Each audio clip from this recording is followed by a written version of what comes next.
அனைவருக்கும் வணக்கம். அடுத்த மாதம் செப்டம்பர் 8ஆம் தேதிக்கு முன்னாடி அன்பில் மகேஷ், சேகர் பாபு, செந்தில் பாலாஜி இவங்க 3 பேரையுமே கைது பண்ணணும் அப்படின்றது அதிகாரிகளுக்கு கொடுக்கப்பட்டிருக்கக்கூடிய டார்கெட். அது என்ன செப்டம்பர் 8 அப்படின்னு கேட்டீங்கன்னா, அன்றைக்கு தான் சட்டமன்ற கூட்டத்தொடர் நிறைவு பெறுது. அதற்கு முன்னாடி இவர்கள் சார்ந்த வழக்குகளில் ரிமாண்ட் பண்ணணும் அப்படிங்கிறது தான் டார்கெட்டு. இது என்ன விஷயம், ஏன் இந்த ஒரு டார்கெட் கொடுத்து வேலை பார்க்குறாங்க அப்படின்னு கேட்டிங்கன்னா, எப்போவுமே ஒரு அரசு மாறும்போது புதுசாக இப்போ திமுக போயிட்டு அதிமுக வராங்க, இல்லை அதிமுக போயிட்டு திமுக வராங்கன்னா அங்கே அதிரடியாக சில வழக்குகள் போடப்படும், கைதுகள் நடக்கும். கடந்த திமுக ஆட்சியில் இது பெரிய அளவில் நடக்கலை. ஆனால் அதற்கு முந்தைய அதிமுக ஆட்சியில் நடந்துச்சு. குறிப்பாக 2011ஆம் ஆண்டு திமுக ஆட்சி முடிந்து அதிமுக ஆட்சி ஜெயலலிதா அவர்கள் வரும் பொழுது திமுகவில் உள்ள வீரபாண்டி ஆறுமுகம், KN நேரு அவர்கள் மீதெல்லாம் நில அபகரிப்பு வழக்கு போட்டு அவர்களை கைது பண்ணாங்க. ஸோ அதெல்லாம் எதற்காக அப்படின்னு பார்த்தீங்கன்னா, தேர்தல் பிரச்சாரத்தில் நாங்கள் ஆட்சிக்கு வந்தால் இது மாதிரி ஊழல் பண்ணிட்டு இருக்கக்கூடிய அமைச்சர்கள்லாம் நாங்கள் என்ன பண்ணுவோம், கைது பண்ணி சிறையில் அடைப்போம்னு சொல்லி பேசுவாங்க. ஸோ ஆட்சிக்கு வந்த உடனே மக்கள் எதிர்பார்ப்பாங்க, என்ன இவங்க என்ன பண்ண போறாங்க அப்படிங்கும்போது அதிரடியாக சில நடவடிக்கைகள் அவங்க எடுத்தே ஆகணும். அந்த மாதிரி ஒரு அத்தியாவசியமான ஒரு தேவை இப்போ தாவேக்காவுக்கு இருக்கு.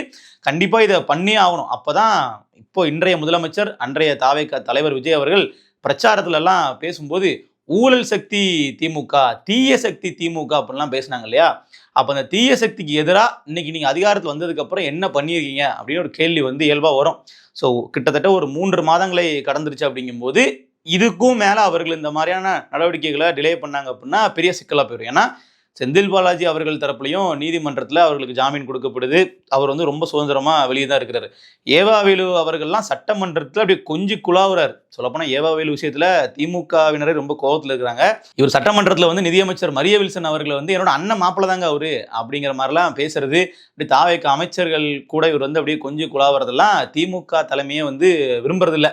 இவர் என்ன இப்படி போயிட்டு இருக்காரு, வழக்குகளுக்கு பயந்து இப்படியா சரண்டர் ஆவார் அப்படிங்கிற மாதிரி பார்த்துட்டு இருக்காங்க.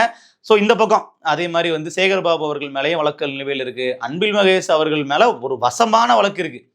PT அரசகுமார் அவர்கள் 100 கோடி ரூபாய் மோசடி வழக்கில் கைது பண்ணி சிறையில் இருக்கிறாரு. அவர் மேல குண்டாஸ் வேற போடப்பட்டிருக்கு.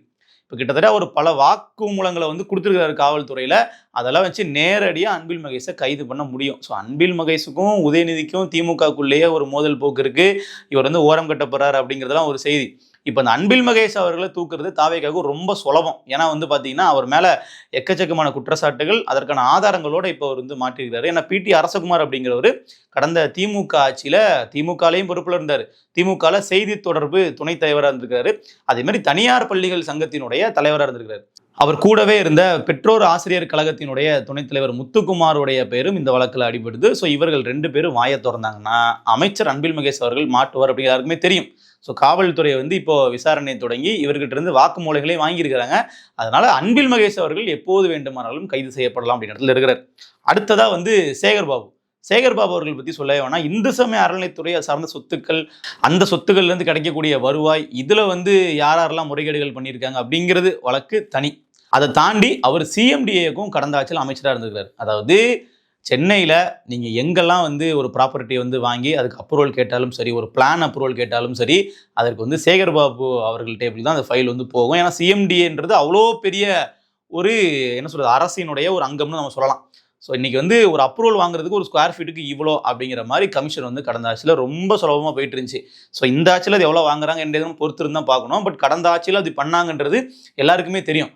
நீங்கள் ஒரு ஹைரேஸ் பில்டிங் கட்டுறதுனாலும் சரி தான், ஒரு பெரிய ஒரு குறிப்பிட்ட அளவுக்கு மேலே ஒரு இத்தனை க்ரோர்ஸ்க்கு மேலே உள்ள ப்ராஜெக்ட்னா அது அமைச்சர் டேபிளுக்கு போகும். அதுக்கு நீங்கள் தனியாக நீங்கள் காசு கட்டணும் அப்படிங்கிற சிஸ்டமே இருந்துச்சு. ஸோ அதில் இவர் நேரடியாக எங்கெல்லாம் கையெழுத்து போட்டிருக்காரோ, நேரடியாக இவரை எங்கெல்லாம் தொடர்பு படுத்த முடியுதோ அந்த மாதிரி விஷயங்கள்லாம் எடுக்க சொல்லி கிட்டத்தட்ட 1000க்கும் மேற்பட்ட ஃபைல்கள்லாம் சேகர் பாபு தொடர்பானது அப்படியே இப்போ பரிசீலிக்கப்பட்டு வருது. எந்த இடத்துல தொட்டால் இவரை கைது பண்ணலாம் அப்படிங்கிறதெல்லாம் இப்போ அதிகாரிகள் பார்த்துட்டு இருக்காங்க. ஸோ சேகர் பாபுவும் உடனடியாக கைது பண்ணி ஆகணும் அவர் அப்படிங்கிற ஒரு கட்டாயம். காரணம் என்னன்னா, கிட்டத்தட்ட தனிப்பட்ட முறையிலுமே தாவேக்கா வர்சஸ் திமுக அப்படிங்கிற விஷயமும் இதில் இருக்கு. என்னன்னா, இதற்கு முன்னாடி தாவேக்கா தலைவராக மட்டுமே விஜய் அவர்கள் இருக்கும் பொழுது பிரச்சாரத்திற்கு சென்னை உட்பட்ட பகுதிகளில் அனுமதி கேட்கும்போது சேகர் பாபு அவர்களுடைய இன்ஃப்ளூயன்ஸ் மூலமா சில விஷயங்கள் தடுக்கப்பட்டதாகவும் சொல்றாங்க. அதே மாதிரி பெரம்பூர்ல விஜய் அவர்கள் அந்த தேர்தல் பணி அலுவலகம் அது போடுறதுக்கு இடமே கொடுக்காம எல்லா ஓனர்களையும் பார்த்தீங்கன்னா சேகர் பாபு அவர்கள் தரப்புல இருந்து கொடுக்கக்கூடாது அப்படின்னு சொல்லி மிரட்டினதெல்லாம் சொல்லப்படுது. ஸோ இப்படி தனிப்பட்ட சில வெஞ்சன்ஸும் இருக்கு, அவர் மேல வழக்குகளும் இருக்கு. இதெல்லாம் சேர்த்து வச்சுதான் சேகர் பாபு கைது பண்ணி ஆகணும் அப்படிங்கிற ஒரு கணக்கை தாவேக்கா அரசு போடுறாங்க. அடுத்து செந்தில் பாலாஜி அவர்கள் சொல்லவே வேண்டாம். அது கரூர் சம்பவத்திலிருந்து தொடர்ச்சியா பல விஷயங்கள்ல விஜய் விசஸ் செந்தில் பாலாஜி அப்படிங்கிறது தொடர்ந்துகிட்டே இருக்கு.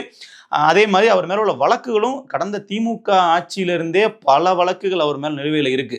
அவர் வந்து அதிமுக ஆட்சி காலத்தில் அமைச்சர்களாக இருந்தபோது திமுக தரப்பு போட்ட வழக்கு, திமுக வந்து அவர் அமைச்சராக இருக்கும்போது இடி உள்ள வந்த வழக்குன்னு எக்கச்சக்கமான வழக்குகள் நிலுவையில் இருக்கு. அதெல்லாம் தாண்டி இப்ப தாவேக அரசு வந்ததுக்கு அப்புறம் குதிரை பேர வழக்கு வேற புதுசா சேர்ந்திருக்கு. ஸோ இப்படியாக செந்தில் பாலாஜி அவர்கள் கைதாகிறதுக்கான அனைத்து அம்சங்களும் இருக்கு. ஆனால் அவர் வந்து சட்டத்தில் இருக்கக்கூடிய அந்த வாய்ப்புகளை பயன்படுத்தி அப்படியே நைஸாக முன்ஜாமீன் ஜாமீன் அப்படின்னு வாங்கிட்டு ஒதுங்கி போயிட்டு இருக்காரு. அவரை ஏதாச்சும் ஒரு வழக்கில் லாக் பண்ணுங்க. ஏன்னா கடந்த ஆட்சி காலத்தில் ஒரு டாஸ்மாக் மினிஸ்டர் இருந்தார். அப்போ வந்து பார்த்தீங்கன்னா பார் உரிமையாளர்கள் கிட்ட இருந்து மாதம் வந்து ஃபிக்ஸடாக 2 லட்சம் 60,000 1 லட்சங்கிற மாதிரி கப்பம் வாங்கிட்டு இருந்தாங்க. ஸோ இப்போ வந்து பார்த்தீங்கன்னா அந்த பார் உரிமையாளர்கள்லாம் வெளியே வந்து ஒரு கம்ப்ளைண்ட் கொடுத்தாங்க, நேரடியாக ஒரு மாட்டுவார். ஸோ பல விஷயங்கள் இருக்கு.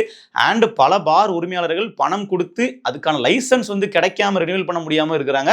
இன்னும் சில பேர் புதுசாக வந்து நாங்கள் பார் வந்து வைக்கணும் திறக்கணும் அப்படின்றதுக்கு நீங்கள் அனுமதி கொடுங்க, லைசன்ஸ் வாங்கி கொடுங்க, எஃப்எல்டோ லைசன்ஸ் வாங்கி கொடுங்கன்னு கொடுத்தவங்களுக்கு பணம் கொடுத்தவங்களுக்கு இன்னும் லைசன்ஸ் கிடைக்கல. கடந்த ஆட்சியில் ஆட்சி மாறினதுனால அந்த பணம் ஸ்டக்காகி நிற்கிது இடையில. அப்படியும் பல பேர் இருக்காங்க. அவர்கள்லாம் வெளியே வந்து கம்ப்ளைண்ட் பண்ணாங்கனாலும் செந்தில் பாலாஜி அவர்கள் மாட்டுவார். ஸோ இந்த 3 பேருக்குமே ஸ்கெட்ச் வந்து போட்டிருக்கிறாங்க. திமுகக்குள்ளேயும் பார்த்தீங்கன்னா பயங்கரமான ஒரு மோதல் போக்கு ஆரம்பிச்சிருக்கு. என்ன அப்படின்னா, தேர்தல் முடிவுகள் வெளியாகி திமுக ஒரு தோல்வி அப்படிங்கிற விஷயம் வந்த உடனே வந்து பார்த்தீங்கன்னா அந்த தோல்வியை முதல்ல ஏற்றுக்கல. முதல் 2 மாதம் வந்து பார்த்தீங்கன்னா அவர்களால் நம்ம தோத்துட்டோம் அப்படிங்கிறத ஒத்துக்கவே முடியல. இந்த ஆட்சி கவிழ்ந்துரும், 2 மாதத்தில் கவிழ்ந்துரும் அப்படின்றதுக்காகவே காத்துக்கிட்டு இருந்தாங்கன்னு சொல்லலாம். ஸோ அவர்கள் அப்போவே என்ன பண்ணாங்க அப்படின்னு பார்த்தீங்கன்னா, கள ஆய்வு குழு அப்படின்னு ஒன்று வந்து போட்டாங்க. அதாவது என்னன்னா, எதனால் தோத்தோம், நம்ம தோத்ததுக்கான காரணங்கள் என்ன அப்படின்னு பட்டியல் கொடுங்க அப்படின்னு சொல்லி ஒரு டீமை வந்து திமுகக்குள்ளேயே உருவாக்குனாங்க. அந்த டீம் தன்னோட வேலையை முடிச்சு ரிப்போர்ட்டை கொடுக்கறதுக்கு முன்னாடியே மறுசீரமைப்பு குழு அப்படிங்கிற ஒன்றை உருவாக்குறாங்க. ஸோ நம்ம முன்னாள் எழும்பூர் எம்எல்ஏ பரந்தாமன் அவர்கள்லாம் வச்சு. ஸோ இதெல்லாம் என்ன அப்படின்னா, திமுகவில் தோல்விக்கு பின்னாடி சில கட்டமைப்புகள் ரீதியாக மாற்றம் வரும். ரொம்ப நாளாக ஒரே பதவியில் அரைச்சிட்டு இருக்கக்கூடிய சீனியர்கள் எல்லாம் மாற்றிட்டு இளம் ரத்தத்தை பாய்ச்ச போகிறாங்க அப்படிங்கிற மாதிரிலாம் அவர்கள் சொன்னாங்க. இப்போ இந்த மறுசீரமைப்பு குழு கொடுத்த ரிப்போர்ட்டின் அடிப்படையில் மாற்றங்கள் நடக்க போகுதா அப்படின்னு கேட்டிங்கன்னா, அங்கே தான் ஒரு பெரிய முட்டுக்கட்டை எல்லா சீனியர்களுமே போடுறாங்க. அந்த மறுசீரமைப்பு குழு என்ன சொல்லுதுன்னு பார்த்தீங்கன்னா, அதிகப்படியாக மாவட்ட செயலாளர்களை திமுக உருவாக்கணும், அந்த மாவட்ட செயலாளர்கள் எண்ணிக்கையை வந்து அதிகரிக்கணும், கூடவே வந்து அந்த சீனியர்களை நீக்கிட்டு ஜூனியர்களை கொண்டு வரணும் அப்படிங்கிற மாதிரி சொல்கிறாங்க. இதற்கு சீனியர்கள் ஒத்துப்பாங்களா? அவர்கள் ஒத்துக்கவே போகிறது இல்லை. இல்லை முடியாத தலைவரே, நீங்கள் வந்து இப்போது ஒன்றிய செயலாளர் வட்ட செயலாளர்லாம் நீங்கள் நீக்கிட்டு வேற ஒரு ஆளை நீங்கள் போட்டிங்கன்னா உடனடியாக அவர்கள்லாம் கிளம்பி தாவேகா பக்கம் போயிடுவாங்க. ஏற்கனவே நிறைய பேர் போகிறது ரெடியாக இருக்கிறாங்க. மொத்தமாக கும்பலாக காலி பண்ணி அங்கே போயிடுவாங்க. கட்சி கட்டமைப்பே ஒன்றுமே இல்லாமல் போயிடும் அப்படிங்கிற மாதிரி ஸ்டாலினே வந்து பயங்காட்டி வச்சிருக்கிறாங்க. அதே மாதிரி தான் வந்து செயல் தலைவராக உதயநிதியை அறிவிக்கணும் அப்படிங்கிற ஒரு விஷயமும் கட்சிக்குள்ள ஒரு பெரிய பேசு பொருளாக இருக்குது.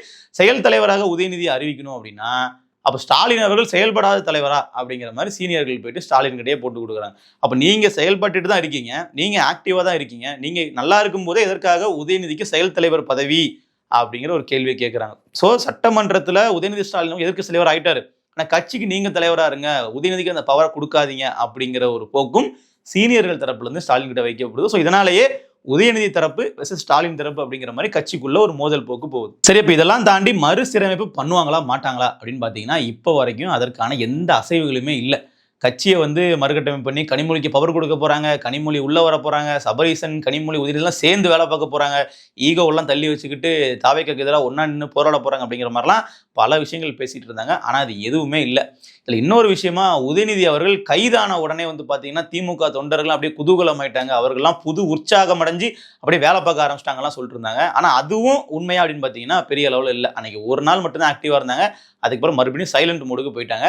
எதனால அப்படின்னா, இந்த மறுசீரமைப்பு பண்ண போறாங்க, கட்சிகளில் பதவியெல்லாம் மாற்ற போறாங்க அப்படிங்கிற மாதிரியான டாக் வரும்போதே என்ன ஆகுது அப்படின்னா, கட்சிக்குள்ள ஒரு பயம் நிலவுது. நமக்கு இந்த பதவி நாளைக்கு இல்லாமல் போயிருமோ, நாம் இன்னைக்கு கை காசெல்லாம் செலவு பண்ணி எல்லாம் பண்ணதுக்கப்புறம் பதவியை மாற்றிட்டாங்கன்னா பண்ணதெல்லாம் வேஸ்ட் ஆயிருமே அப்படிங்கிறதுனாலயே இப்போ வந்து யாருமே முன்னாடி வந்து செய்யறதுக்கு ரொம்ப தயங்குறாங்க. கூடவே சட்டமன்றத்திலே வந்து பார்த்தீங்கன்னா கைதுக்கு பயந்து திமுக எம்எல்ஏக்கள் பல பேர், சீனியர்களே சரி, தாவேக்காக்கு எதிராக எதுவுமே பேச மாட்டேங்கிறாங்க. நீங்கள் வந்து வெறுமனா வந்து பார்த்தீங்கன்னா ஏவவேலு மட்டுமே கிடையாது, முன்னாள் வேளாண் துறை அமைச்சர் எம்ஆர்கே பன்னீர்செல்வம் அவர்களே வந்து பார்த்தீங்கன்னா வேளாண் பட்ஜெட்டுக்கு எதிராக எதுவுமே டேட்டாவோடலாம் பெருசாக டிவிக்கோ டார்கெட் பண்ணவே இல்லை. அப்படியே வந்து சிரித்து சமாளித்து அப்படியே அதை ஒரு நகைச்சுவையாக வந்து கொண்டு போயிடுறாரு.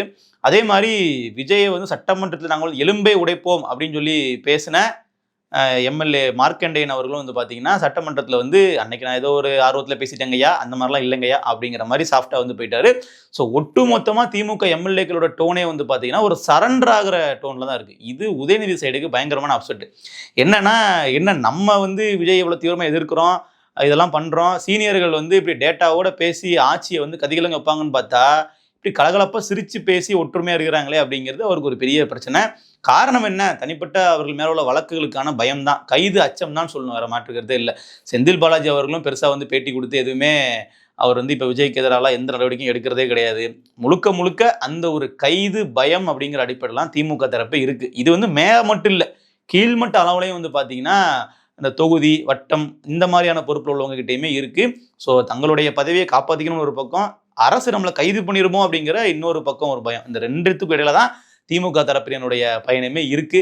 ஸோ அதனால சட்டமன்றத்தில் பிற கட்சியை சார்ந்த எம்எல்ஏக்கள்லாம் ஸ்கோர் பண்ணிட்டு போறாங்க. பிரேமலதா அவர்கள் பேசுறது கணீர்னு வெளியே வந்து சேருது.